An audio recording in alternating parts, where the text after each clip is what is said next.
हम सुनते थे कि भगवान श्री कृष्ण जी ने सुदामा जी के 2 मुट्ठी भुने हुए चावल खाकर एक सुंदर महल बना दिया और उसको धन दे दिया। उसका गुजारा उस जीवन का खूब हो गया। पुण्यात्माओं, ये देखने की बात है कि जैसे सुदामा जी ब्राह्मण थे और अति दारिद्र थे, निर्धन थे कतई, और भगवान श्री कृष्ण जी और सुदामा जी एक ही पाठशाला में पढ़ा करते। बड़े होकर के श्री कृष्ण जी तो द्वारका में राजा बन गए, सुदामा जी अपना गरीबी हालत में ही अपना गुजारा कर रहे थे। ऐसी स्थिति होने लगी कि कई बार तो बच्चे भूखे सो जाते थे। सुदामा की पत्नी बहुत बार कहती थी कि आप अपने बताते हो कि मेरे मित्र हैं भगवान श्री कृष्ण और वो द्वारका के राजा हैं, आप उनसे कुछ धन मांग लो। सुदामा जी कहा करते थे, ब्राह्मण का काम मांगना नहीं है। यही सदग्रंथ बताते हैं, जो मांगे सो बढ़ुआ कहिए, दर दर फिरे अज्ञानी, और जोगी जोग संपूर्ण जिसका, जो मांगना पीवे पानी। नट पेरना कंजर सासी मांगत है बठियारे, और जिनकी लो लागे सतगुरु में वो तो मोती देवे उदारे। फिर भी ज्यादा कंपेल कर दिया उसकी पत्नी ने और वो चल पड़ा, फटे पुराने कपड़े। अब द्वारका में जब पहुंचा श्री कृष्ण जी के पास, श्री कृष्ण जी ने कहा, क्योंकि जैसे जाते थे रिश्तेदारों को जाते, कोई तो बर्फी ले जा, कोई लड्डू ले जाता है, पहले कसार भून के ले जाया करते थे, और कुछ व्यवस्था ठीक होने उसकी पत्नी ने चावल भून के दे दिए थोड़े से। अब श्री कृष्ण जी ने कहा, भी कुछ हमारे लिए लाए हो?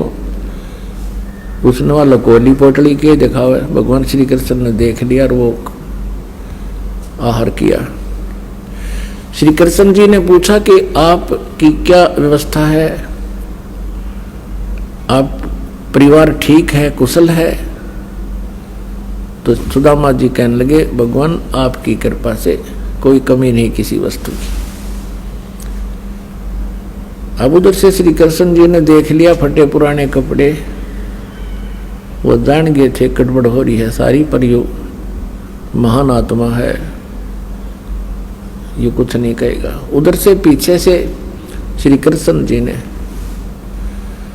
अपना इंजीनियर बुला लिया विश्वकर्मा, और सुदामा जी का महल बनवा दिया। वहां पर 5-7 दिन सुदामा जी को वहीं रखा, अपने मित्र के आप पैर धोए, स्वच्छ कर अच्छे कपड़े पहना दिए, और 7वें 8वें दिन वो चलने लगे। जब सुदामा जी कहने लगे, अच्छा मित्र अब मैं चलता हूँ, और अच्छा जाओ।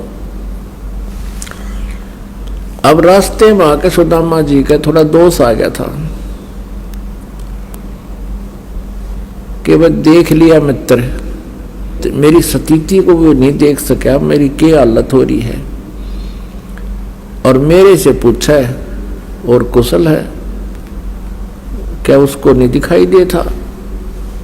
यानी इतना सा दोष आया था, क्योंकि ये मन बड़ा उस्ताद है। इतने में क्या हुआ कि वो नए कपड़े पहन रहा था, रास्ते में लुटेरों ने सोचा कोई सेठ है, उसके वो कपड़े भी तार लिए, कति एक लंगोटी में छोड़ दिया।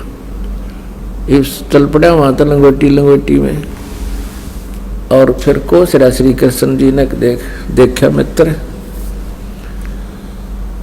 और मेरे तो पूछा नहीं और कुशल है, मेरी कुशल तो वह सामने दिखाई थी उसने।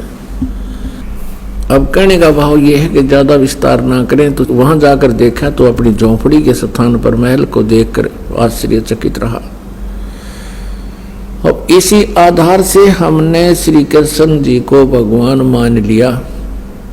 पुण्यात्माओं, इतना सहयोग तो एक मंत्री दे दे अपने मित्र ने, अब कलयुग के मंत्री सहयोग दे सकते, एक बढ़िया सेक्टर में प्लॉट अलॉट कर दें और मकान बनवा दें, कोई बड़ी बात नहीं। इससे क्या मोक्ष हो गया, इससे क्या जन्म मृत्यु का पीछा छूट गया।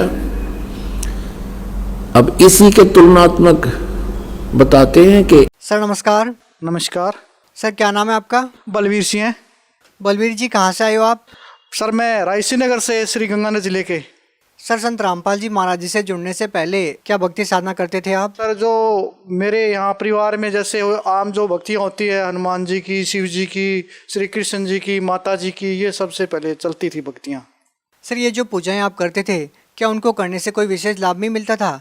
बिल्कुल इनसे कोई लाभ नहीं मिलता था। जो भी करता था वो सही नहीं होता था। कोई भी काम करता था तो मेरा सही नहीं होता था। तो संत रामपाल जी महाराज जी के बारे में कैसे पता चला आपको?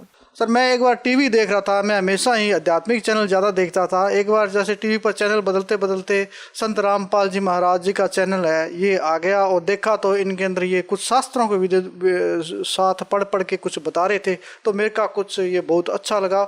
उसके बाद में मैंने इनका पूरा ज्ञान सुना और फिर मैंने पुस्तक मंगाई। पुस्तक के माध्यम से फिर मेरे को पूरा ज्ञान हुआ। फिर मैंने बरवाड़ा जाकर संत रामपाल जी महाराज का नाम दीक्षा ली। उसके बाद में मेरे को काफ़ी सारे लाभ हुए। सर आप संत रामपाल जी महाराज जी से जुड़े, उसके बाद आपको क्या क्या लाभ मिले? उसके बाद जुड़ने के बाद लाभ मेरे, सबसे पहले तो एक मानसिक जो परेशानी थी, दिमागी टेंशन ज़्यादा रहती थी, मेरे काम का बर्डन ज़्यादा रहता था, परिवार के अंदर कलेश रहता था, और मेरे शरीर के अंदर का बैक पेन वगैरह, दर्द वगैरह, लीवर वगैरह, ये समस्याएं बहुत ज़्यादा थी, जो संत रामपाल जी महाराज का नाम दीक्षा लेने के बाद में वो ख़त्म हुई। सर 10 साल आप राधा स्वामी पंथ में रहे हो, उसके बाद आपने संत रामपाल जी महाराज जी से नाम दीक्षा ली। आपको दोनों संतों में क्या अंतर नजर आता है? सर जो भी ये विद रामपाल जी महाराज जो ज्ञान बताते हैं वो विद प्रूफ है। उसके अंदर जैसे अपने कोई ज़मीन या कागज़ प्लाट जैसे भी लेते हैं कोई भी, तो उसके अंदर अपने रजिस्ट्री पट्टा वगैरह देखते हैं। इसी प्रकार से जब इनका ज्ञान देखा तो इसमें प्रमाणित पाया गया कि वास्तव में भक्ति ये प्रमाणित भक्ति और सही भक्ति है। क्या सर राधा स्वामी पंथ में कोई प्रमाणित भक्ति नहीं बताई जाती? नहीं सर, उसमें मेरे को कुछ लाभ नहीं हुआ। कोई प्रमाणित भक्ति नहीं थी उसके अंदर, सिर्फ वो देख देख के और एक दूसरे गाते रहते थे, तो उससे कोई ज़्यादा लाभ नहीं था। सर जो भी श्रद्धालु संत रामपाल जी महाराज जी से नाम दीक्षा लेता है उनका नशा छूट जाता है, तो सर इसके बारे में आपका क्या अनुभव है? बिल्कुल सर, मैं पहले जर्दा लगाता था और जर्दा में छूटता, जर्दा तब तक लगाता रहता जब मेरे को कई बार क्या टॉयलेट भी, यानी कि जर्दा लगाने के बाद में ही टॉयलेट आती थी। तो ये नाम दीक्षा लेने के बाद में मेरा जर्दा ऑटोमेटिकली छूट गया, पता नहीं कहाँ छू मंत्र हो गया। अब मैं बिना नशे के हूँ। सर आप भगत समाज को क्या संदेश देना चाहते हो? मैं भगत समाज को यही संदेश देना चाहता हूँ कि जितना भी ये हमारा जो राजपूत समाज और भक्तों को यही संदेश देना चाहता हूँ कि आओ संत रामपाल जी के शरण में नाम दीक्षा ग्रहण करो और सभी विकारों से दूर हो। बहुत बहुत धन्यवाद। सत्संग।